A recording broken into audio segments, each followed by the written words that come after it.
আসসালামু আলাইকুম। আজ আপনাদের নিয়ে যাব আমার ছাদ বাগানে। ছাদ বাগান আপনাদের সাথে শেয়ার করাই আজকের পর্বের মূল উদ্দেশ্য। বাগানে রয়েছে প্রচুর ফুল ও সবুজ শাক। বাগান থেকে সংগ্রহ করা বিভিন্ন সবুজ শাক দিয়ে আজ রান্না করব আতপ চালের পাতলা খিচুড়ি, সাথে থাকবে 3 পদের ভর্তা, আর সেই সাথে খুবই সাধারণ ডিম ভাজি। গরমের দুপুরে এই ধরনের পাতলা খাবার যেমন শরীরের জন্য স্বস্তিদায়ক, তেমনি উপাদেয়। ঝামেলাবিহীন খুবই সাধারণ রেসিপি শুরু করা যাক। রান্নার ফাঁকে আপনাদের ঘুরিয়ে দেখাবো আমাদের ছাদ বাগান। আশা করছি আপনাদের ভালো লাগবে।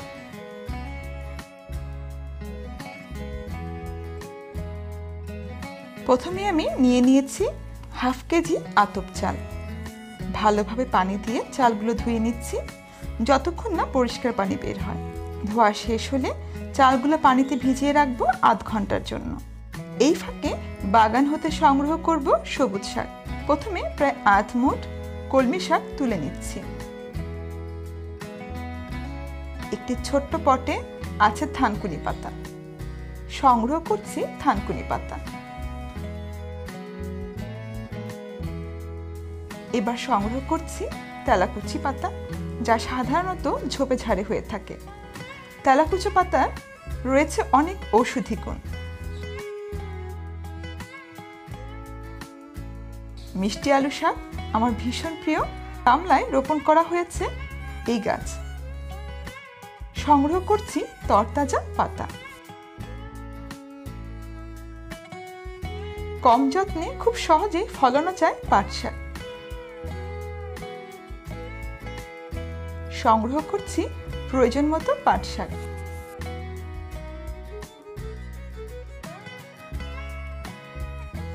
আমার পাট শাকের এই বেডটি যে কাউকে মুগ্ধ করতে বাধ্য।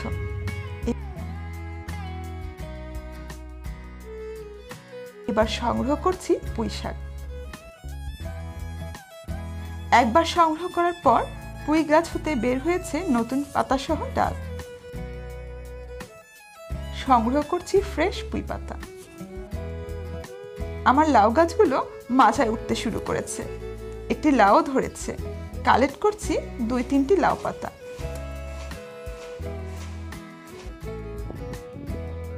কুমড়ো গাছও মাচার উপর ভালোই ছড়িয়ে গেছে, কিন্তু এখনো কোনো কুমড়ো পাইনি। ইনশাল্লাহ শীঘ্রই ফলন পাবো। ভর্তা বানানোর জন্য কালেক্ট করছি ঢেঁড়স। বাগান হতে প্রতিদিনই কিছু পরিমাণ ঢেঁড়স সংগ্রহ করা যায়। কাল কিছু সংগ্রহ করেছিলাম। 2 দিনের সংগ্রহ করা ঢেঁড়স দিয়ে বানাবো সুস্বাদু ঢেঁড়স ভর্তা।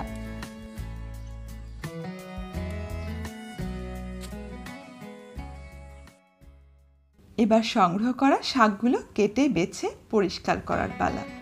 প্রথমে লাউ ও কুমড়ো পাতা বেছে নিয়ে নিচ্ছি। পুঁই পাতা 2 ভাগ করে নিচ্ছি।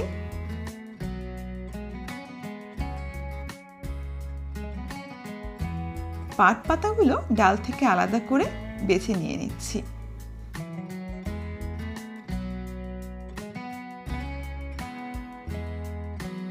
তেলাকুচি পাতা লতা থেকে ছিঁড়ে নিব।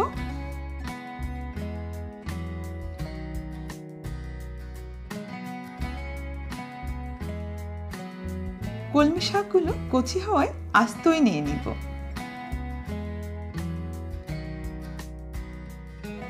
মিষ্টি আলু শাক কিছুটা ছিঁড়ে নিব।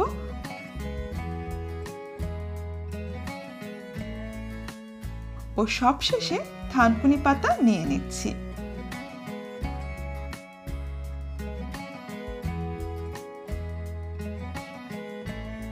সবগুলো পাতা ভালোভাবে ধুয়ে চালনিতে রেখে দেব পানি ঝরার জন্য।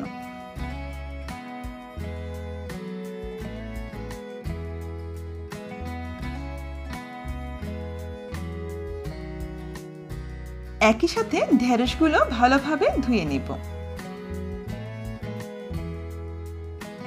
এবার মাটির চুলা জ্বালানোর পালা।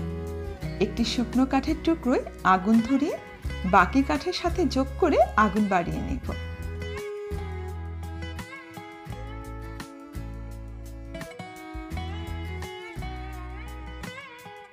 মাটির চুলায় রান্নার ফলে পাতিলের নিচে কালি পড়ে যায়। এই কালি যেন সহজেই পরিষ্কার করা যায় তার একটি সহজ পদ্ধতি শেয়ার করছি। পাতিলের তলায় কিছুটা মাটি পাতলা করে লেপে দেব। লেপা শেষ হলে পাত্রটি চুলায় বসিয়ে দেব। এবার পাত্রে নিয়ে নিচ্ছি 250 গ্রাম মুগ ডাল। নেড়ে চেড়ে ডালগুলো ভেজে নেব। ডালের সুঘ্রাণ ও হালকা কালার চেঞ্জ হলে অন্য একটি পাত্রে ঢেলে নিচ্ছি।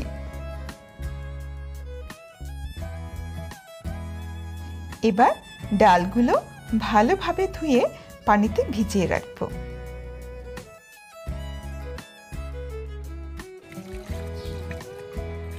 খিচুড়ি রান্নার জন্য পাত্রে নিয়ে নিচ্ছি প্রায় আধা কাপ তেল। তেল গরম হলে ছেড়ে দিচ্ছি তেজপাতা ও দারচিনি। এর মাঝে 3টি পেঁয়াজ কুচি করে ছেড়ে দিচ্ছি তেলে।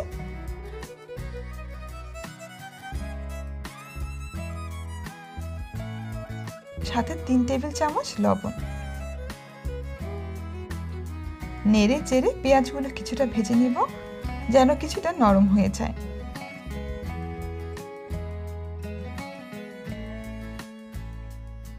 এবার একে একে যোগ করছি 2 চা চামচ রসুন বাটা ও 3 চা চামচ আদা বাটা। নেড়ে চেড়ে মশলা কষানো হলে যোগ করছি 2 চা চামচ ধনিয়া গুঁড়া, 1 চা চামচ জিরা গুঁড়া, 1 চা চামচ মরিচ গুঁড়া ও হাফ চা চামচ হলুদ গুঁড়া। যোগ করছি সামান্য পানি।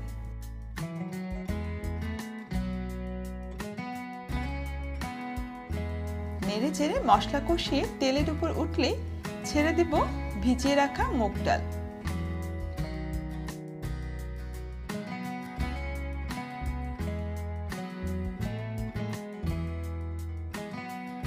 আবারও ভালোভাবে নেড়ে কিছু পরিমাণ পানি দিয়ে দিচ্ছি।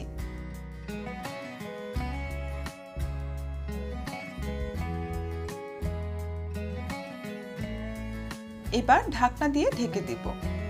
এই ফাঁকে আমি বাটিতে নিয়েছি কিছু জাম। গরমের দুপুরে চুলার পাশে বসে জাম ভর্তা খাওয়ার মজাই আলাদা।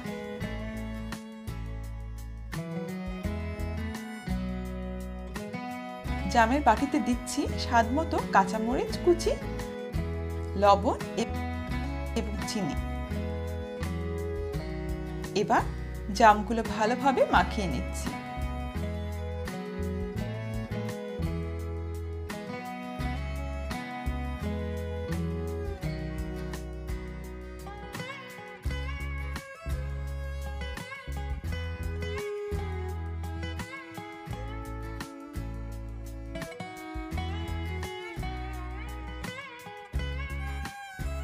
এর মাঝে ডাল নেড়ে চেড়ে দিয়ে দিচ্ছি 1.5 লিটার পানি।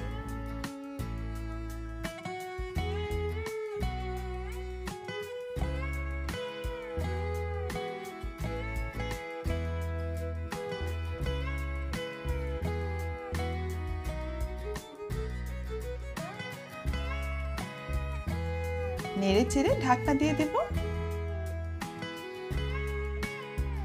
এর মাঝে আমার জাম ভর্তা বানানো শেষ। রান্নার ফাঁকে চলছে আমাদের জাম খাওয়া। সত্যি খুবই অতুলনীয় স্বাদ।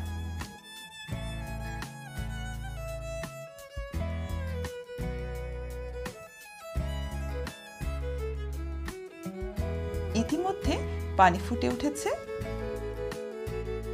ফুটন্ত পানিতে ছেড়ে দিচ্ছি ভিজিয়ে রাখা চাল।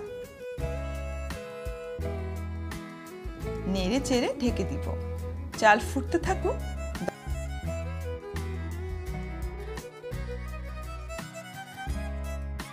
দর্শক, এর মাঝে ঘুরিয়ে দেখাচ্ছি আমাদের ছাদের ফুল বাগান। ফুল বাগানের সবচেয়ে আকর্ষণীয় অংশ আমার পুর্তলিকার বাগান, যা আমরা সচরাচর টাইম ফুল নামে চিনি।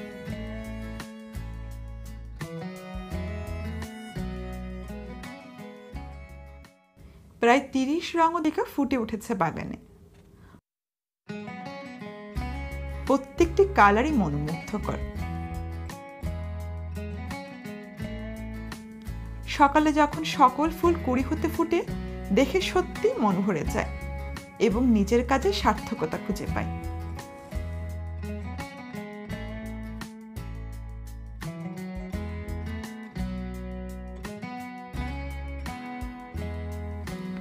পর্তুলিকা ফুলের মধু সংগ্রহ করার জন্য মৌমাছিদের আনাগোনা সবসময় লেগেই থাকে। ভিডিওতেও আপনারা অনেক জায়গায় মৌমাছির উপস্থিতি দেখতে পাচ্ছেন। আমরা দুজন সকালে বাগানে এলে উপভোগ করি মৌমাছির গুনগুন আওয়াজ।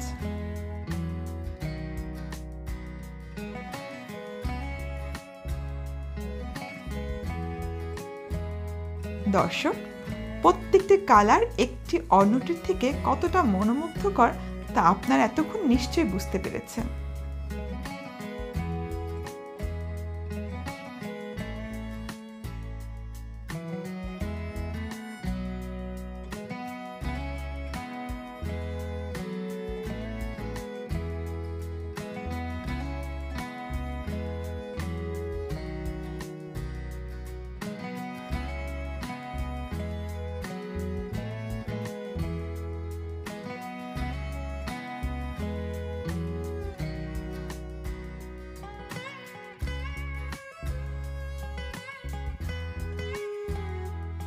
এবার চলে এলাম গোলাপ বাগানে।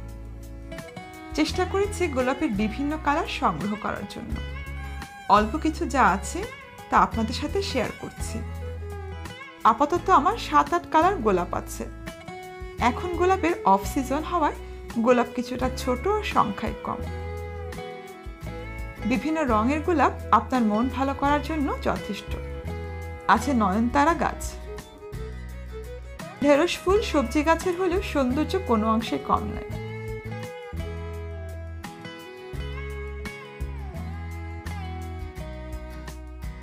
একইভাবে তেলাকুচি ফুলের সাদা শুভ্রতা মনকে ভরিয়ে তোলে।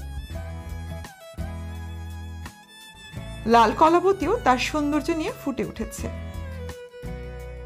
কলাবতী গাছের সৌন্দর্য আমার বাগানে কোনো অংশেই কম নয়। আকর্ষণীয় টাইগার লিলি, যার অন্য নাম ডে লিলি, বীর দর্পে যেন তার সৌন্দর্য প্রকাশ করছে। বৃষ্টির ছয় ফুটে উঠেছে রেইন লিলি।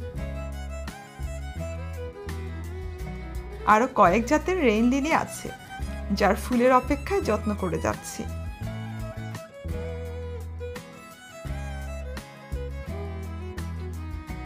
রজনীগন্ধা চারা হতে ধীরে ধীরে বড় হচ্ছে। কিছুদিনের মধ্যেই ইনশাল্লাহ ফুলের দেখা পাবো। বড় মাটির চারিতে রোপণ করেছি পদ্ম ফুলের চারা। ছোট পাতার মাধ্যমে তারা উপস্থিতি জানান দিচ্ছে। অপর পাশে আছে শাপলা, কলি আসা শুরু করেছে। এবার চলে এলাম জবা বাগানে। 5 ধরনের জবা আছে আপাতত। দেখছেন বড় সাইজের জবা।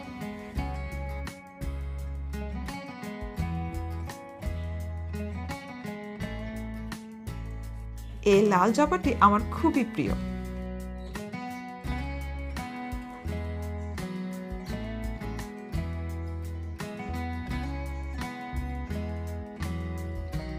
পরেই আছে রক্ত জবা, রক্তের মতোই টুকটুকে লাল। সবুজ পাতার লাল টুকটুকে ফুল সত্যি মনোমুগ্ধকর।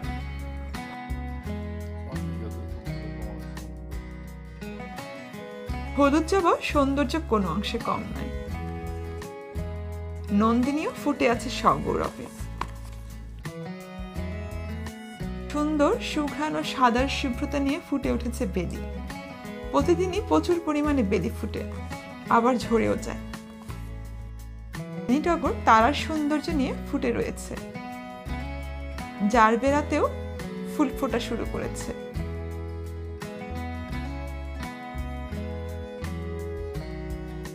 সেই সাথে রয়েছে আমার 3 ধরনের ডায়ান্থাস।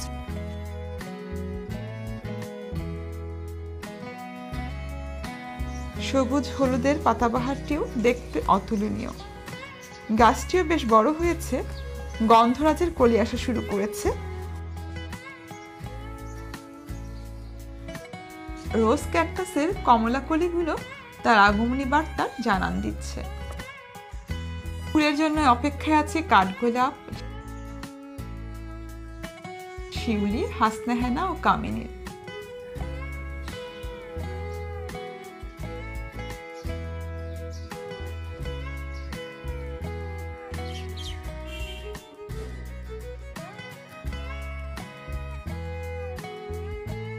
রান্নার অবসরে তৈরি করে নিচ্ছি ভর্তা। পাটার উপর নিয়ে নিলাম কিছু পেঁয়াজ কুচি। পেঁয়াজগুলো হালকা ছেঁচে নিব। ইচ্ছা হলে হাতের সাহায্যে মথেও নিতে পারেন।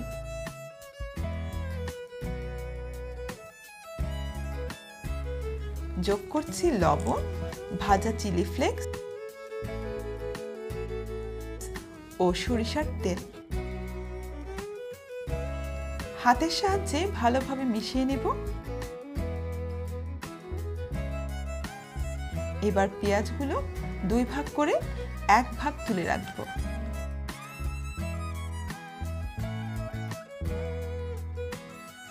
আগে হতে সিদ্ধ করে রাখা আলু ভালোভাবে ম্যাশ করে নিচ্ছি।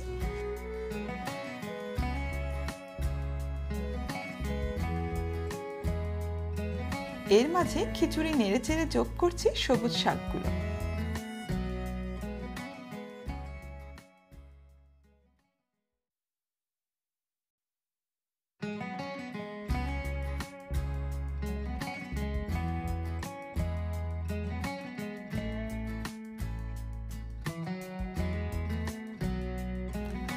আরো সামান্য নেড়ে ঢাকনা দিয়ে ঢেকে দেব।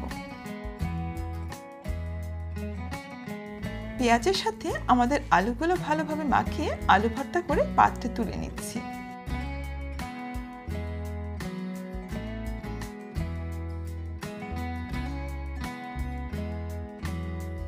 এবার মাছ ভর্তা করব। আমি 3 টুকরো রুই মাছ আগে তেলে ভেজে নিয়ে নিয়েছিলাম। মাছগুলো হতে কাটা বেছে তুলে নিচ্ছি।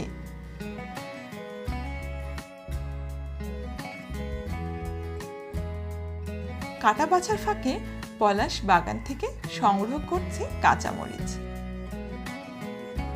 মরিচ গাছে এখন ফুল আসছে। মরিচের সংখ্যা কিছুটা কম, যতটুকু আছে সংগ্রহ করে নিচ্ছি।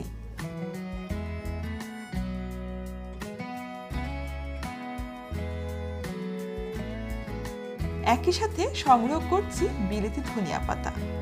ধনিয়া পাতা খিচুড়ির স্বাদ অনেকটা বাড়িয়ে দিবে।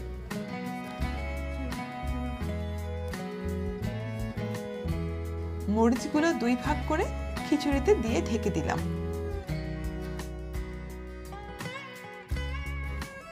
এইদিকে পাটায় পিষা চলছে মাছগুলো।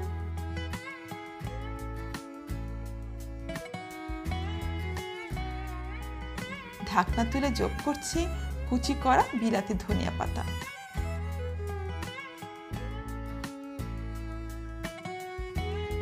সামান্য নেড়ে চেড়ে মিশিয়ে দিয়ে দিচ্ছি ঢাকনা। বাটা মাছের সাথে যোগ করছি বাকি অর্ধেক পেঁয়াজ মাখানো ও সরিষার তেল। ভালোভাবে মাখিয়ে নিলে প্রস্তুত আমার মাছের ভর্তা। পাত্রে নিয়ে নিচ্ছি। এর মাঝে আমার খিচুড়ি রান্না শেষ। খিচুড়ির পাত্র নামিয়ে বসিয়ে দিলাম সামান্য পানি সহ ছোট্ট একটি কড়াই। পানি গরম হলে দিয়ে দিচ্ছি টুকরো করে রাখা ঢেঁড়স, সাথে 3-4টি কাঁচামরিচ। ঢেঁড়স সিদ্ধ হতে হতে ঘুরিয়ে দেখাচ্ছি আমার ফল বাগান। ফল বাগান শুরু করেছি অল্প কিছুদিন আগে। এটি একটি থাই 7 জাতের পেয়ারা। নিচের দিকে 2টি পেয়ারা এসেছে। পরে রয়েছে আমাদের দেশীয় জাত মাধবী পেয়ারা। ছোট সাইজের এই পেয়ারাটি খেতে খুবই সুমিষ্ট। এখানেও 2টি পেয়ারা এসেছে। এছাড়াও চারা অবস্থায় আছে সুইট লেমন। যত্ন করে যাচ্ছি। ফুল ও ফল সহ আনার গাছটি সত্যি আকর্ষণীয়। চারা অবস্থায় গাছে ফুল ও ফল এসেছে। ইনশাল্লাহ ভালো ফলন পাওয়ার আশা করছি। সফলা গাছটি কিছুদিন আগেই রোপণ করা হয়েছে। কাটিমন জাতের আম গাছ থেকে কিছুদিন আগেই 2টি আম পাড়া হয়েছে।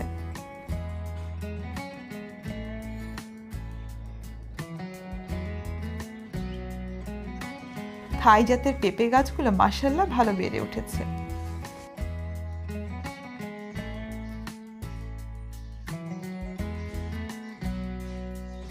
লেবু গাছ থেকেও চারা অবস্থায় ভালো ফলন আশা করছি।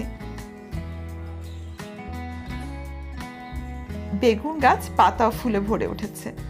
সাদা রঙের গোল ও লম্বা এই দুই জাতের বেগুন রয়েছে আমার বাগানে। এখানে আছে দুধ কচু, সুন্দরী কচু, কালো কচু সহ বিভিন্ন জাতের কচু। এই সুন্দরী কচু গাছটির চারা এনেছিলাম রেমাক্রি থেকে। এছাড়াও আছে লতির কচু। লতা জাতীয় গাছের মধ্যে আছে করল্লা। ফলন আসা শুরু করেছে। চিচিঙ্গা গাছ ভালোই ঝোপালো হয়ে মাচায় বেড়ে উঠেছে।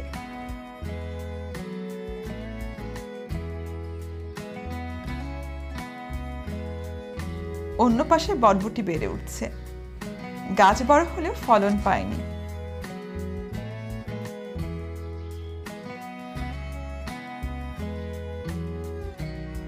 ধুন্দুল গাছ লতাপাতা সহ মাচার দিকে বেড়ে উঠছে। ইনশাআল্লাহ শীঘ্রই মাচা ভরে যাবে।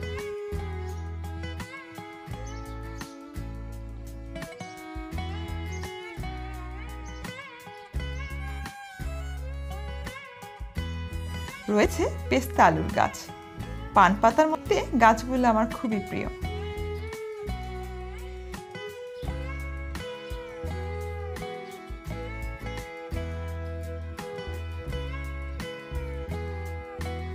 বেশ বড় হয়ে আছে লেমন গ্রাস।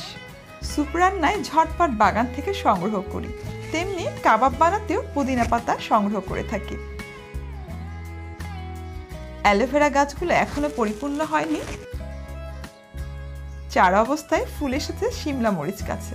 শিমলা মরিচ সাইজে মোটা বড় হয়ে থাকে।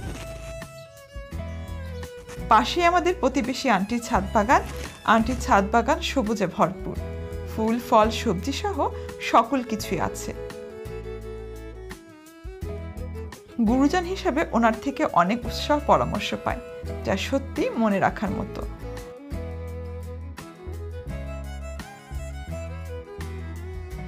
ছাদ বাগানের ক্ষেত্রে একে অন্যের সহযোগিতা ও পরামর্শ সাফল্যের জন্য বড় ভূমিকা রাখে।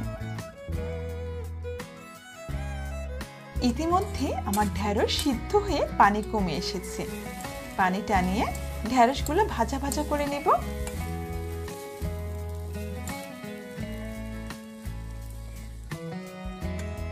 পাটায় কিছু কুচি পেঁয়াজ দিয়ে দিচ্ছি। পেঁয়াজ হালকা ছেঁচে নিয়ে যোগ করছি লবণ ও তেল।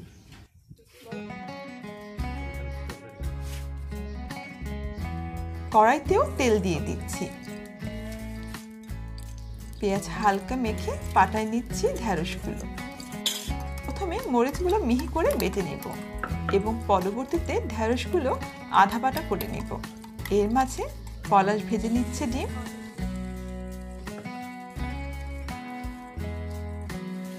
ঢেঁড়স ভর্তা ও ডিম ভাজি একই সাথে চলছে।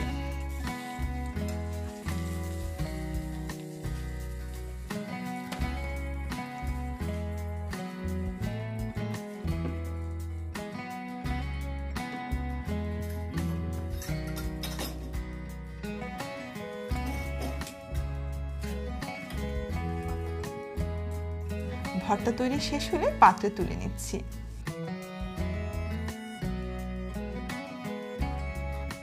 ডিম ভাজিও শেষ হয়ে গেল। ডিমও আমি পাত্রে তুলে নিচ্ছি। প্রস্তুত আমাদের ছাদ বাগানে শাক দিয়ে তৈরি মজাদার খিচুড়ি। ফ্রেশ শাকের কারণে একটা সুন্দর সুঘ্রাণ আসছে।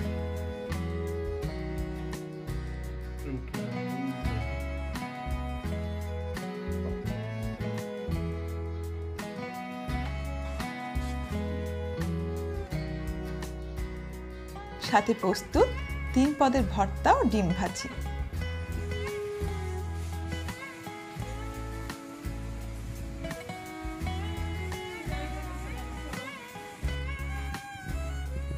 এবার পরিবেশন পাত্রে তুলে পরিবেশন করছি।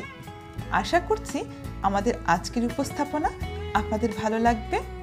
আমাদের ছাদ বাগান আপনাদের কেমন লাগলো তা অবশ্যই কমেন্টস বক্স জানাবেন। সেই সাথে ছাদ বাগান সংক্রান্ত আপনাদের অভিজ্ঞতা ও পরামর্শ আমাদের সাথে শেয়ার করতে পারেন। আপনাদের উৎসাহ আমাদের রান্না ও ছাদ বাগানের অগ্রযাত্রাকে আরও বেগবান করবে।